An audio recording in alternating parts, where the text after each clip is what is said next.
la dissolution de l'orgueil, la dissolution de notre armure, de tous ces alter-ego, ces personnalités, ces systèmes de défense, de protection, ces masques.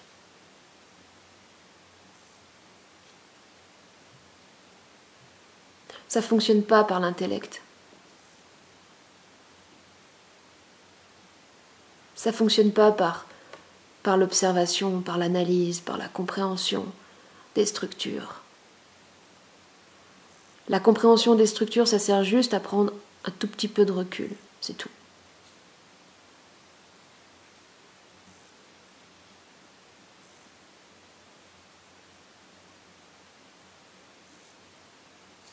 Mais la dissolution de l'orgueil, ça passe uniquement par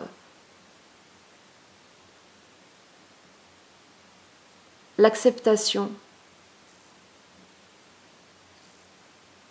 tellement difficile, tellement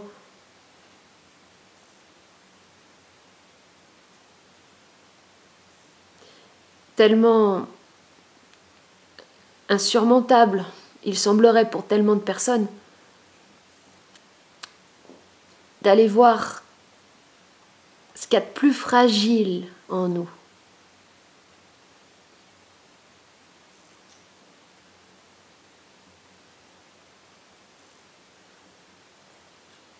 À l'intérieur de chaque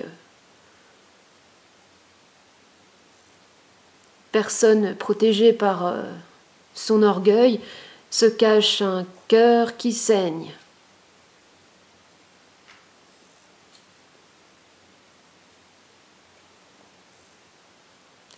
Chez certaines personnes, le cœur il est carrément en putréfaction. Chez d'autres, il s'est changé au fil des temps en cœur de pierre. L'orgueil protège toujours un cœur qui saigne. Notre personnalité, nos personnalités, nos façades protègent toujours un cœur qui saigne.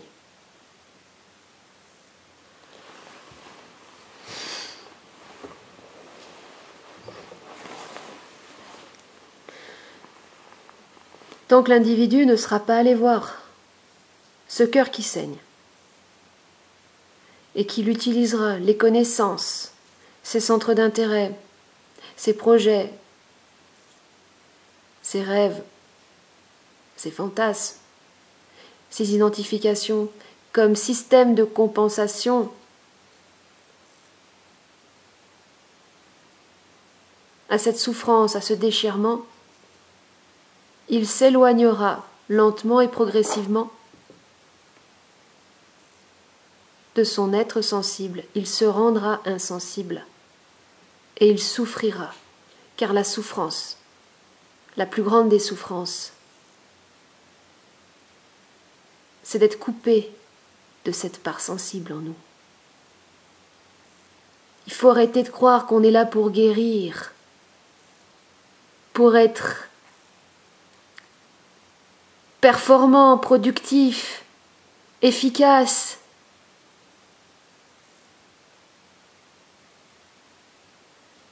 C'est bien tout l'inverse, parce que d'aller voir cette fragilité et ces faiblesses, c'est le chemin inverse. C'est improductif. C'est incertain. Ça mène nulle part en apparence. Ça fait peur. C'est contre nous-mêmes.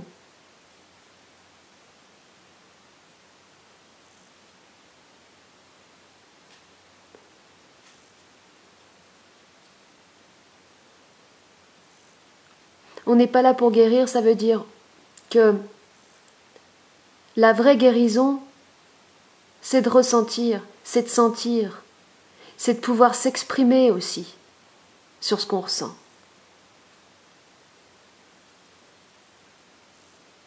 La mort, la maladie, c'est ne plus rien ressentir, ne plus rien pouvoir exprimer.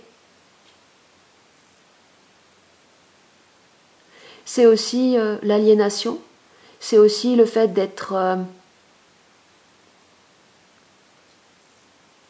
complètement coupé de sa part sensible, focalisé dans le mental, focalisé dans l'intellect en tant que tel. Ce mental inférieur, binaire, c'est en soi une agression envers notre part sensible.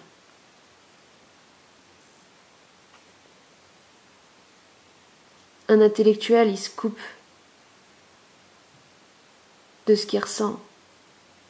Il a trop peur d'être démasqué. Il a trop peur que sa fragilité, que sa faiblesse soit utilisée contre lui pour le détruire.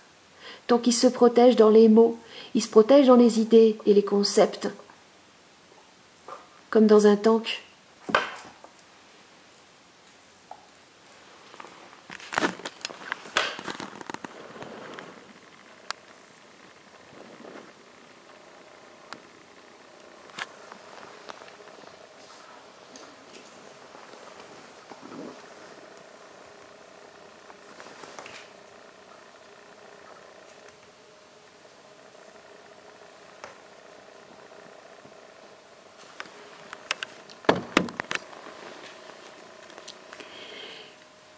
Le plus grand défi de l'homme,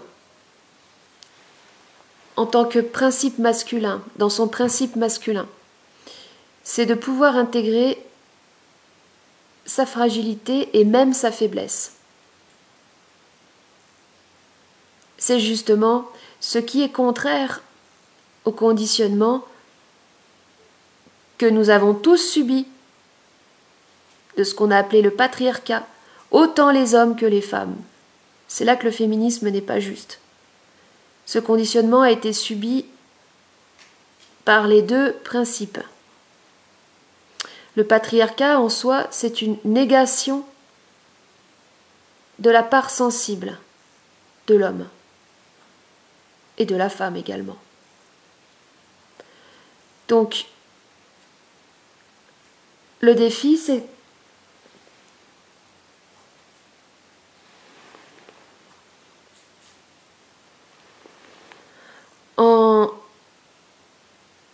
en intégrant sa part de fragilité, mais aussi sa faiblesse, l'homme va pouvoir tomber progressivement les armes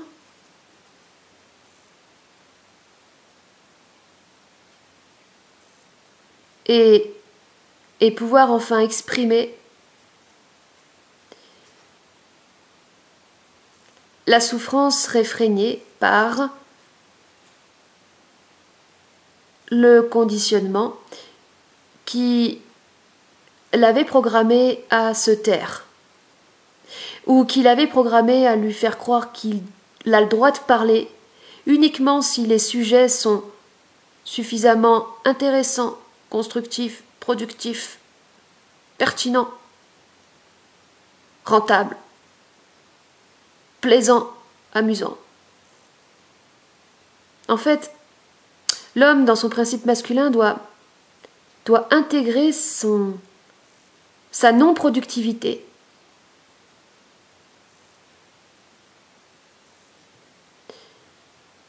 Et la femme doit comprendre la nécessité à l'homme d'intégrer cette part-là. Parce que si elle ne le comprend pas, alors elle va utiliser la technique de la culpabilisation pour le rabaisser, pour le castrer, par ignorance de ce qui participe d'une évolution. La femme doit intégrer son principe de manifestation, son principe d'indépendance, d'autonomie, mais surtout son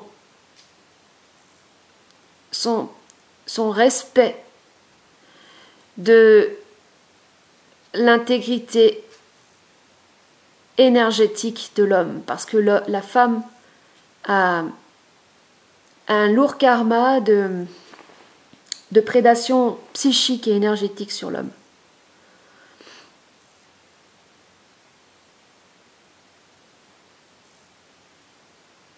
À la différence de l'homme qui a un karma de répression, on va dire, plus de l'ordre du physique. Mais bon, les deux se valent. Hein.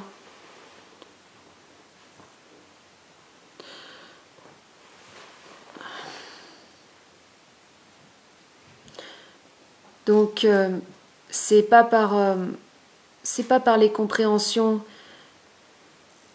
c'est pas par les analyses qu'on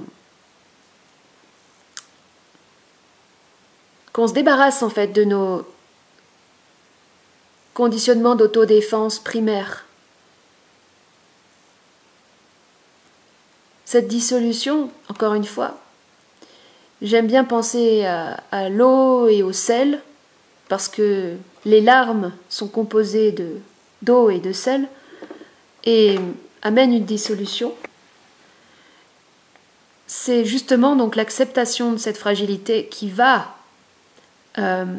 enclencher un processus de dissolution de l'orgueil. Et en fait, il y a que ce qui est réel. Il n'y a que ce qui est réel qui fonctionne vraiment. Quand c'est intellectuel, quand c'est de l'analyse, quand c'est du blabla, on peut parler de soi, on peut parler tellement de choses sur soi. Je peux raconter mon histoire, je peux raconter mes traumatismes. Combien de fois j'ai raconté mes chocs, ça sert à rien. Le nombre de fois que j'en ai parlé, tout ça, que j'ai raconté ma vie, ça changeait rien. Parce que c'était pas réel. Parce que c'était mental, uniquement mental. Alors que quand tu vas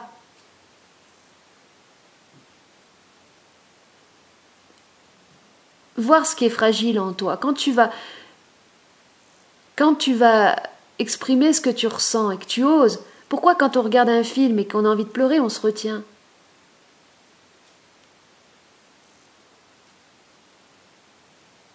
Même tout seul, on se retient. C'est la honte de pleurer, c'est la honte de se montrer fragile.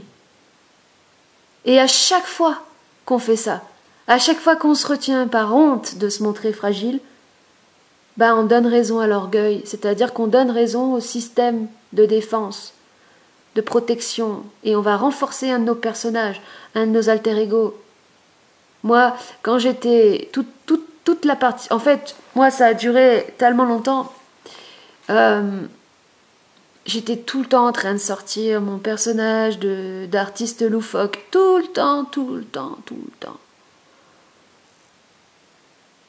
Jamais je voulais rien lâcher sur ce que je ressentais. Rien.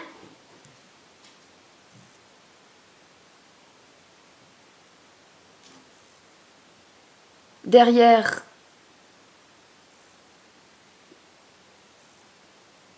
toute armure d'orgueil, derrière tous nos masques, c'est le cœur qui saigne. C'est toujours le cœur qui saigne. Pourquoi on représente le Christ avec un cœur et une flèche ou quelque chose qu'il traverse? Parce que c'est ça ce qui est vibrant. Ça, c'est la représentation de la vibration. C'est quand le cœur il est à vif que ça vibre. Et ouais, c'est pour ça que j'en pouvais plus, moi, de ces spirituels qui te parlent de chakra du cœur. Ils sont en train de te mettre la tartinade, ils sont en train de te foutre du formol, ils sont en train de t'endormir. Ça schlingue.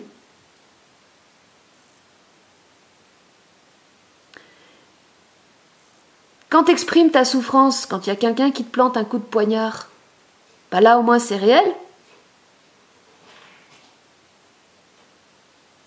Alors c'est intéressant parce que il y a un lien entre ce cœur et la parole.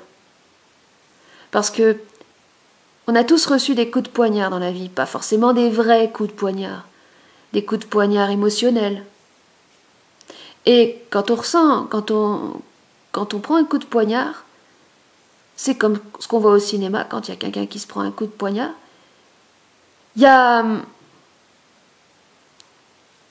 une souffrance qui n'est pas exprimée parce qu'on est soufflé. On est complètement soufflé.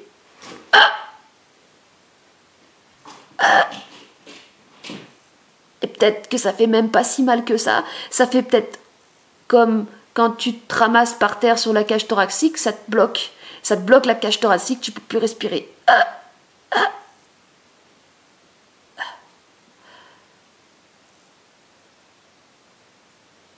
Et ce cœur, il va saigner longtemps, tant que l'individu, il se laissera pas traverser par la souffrance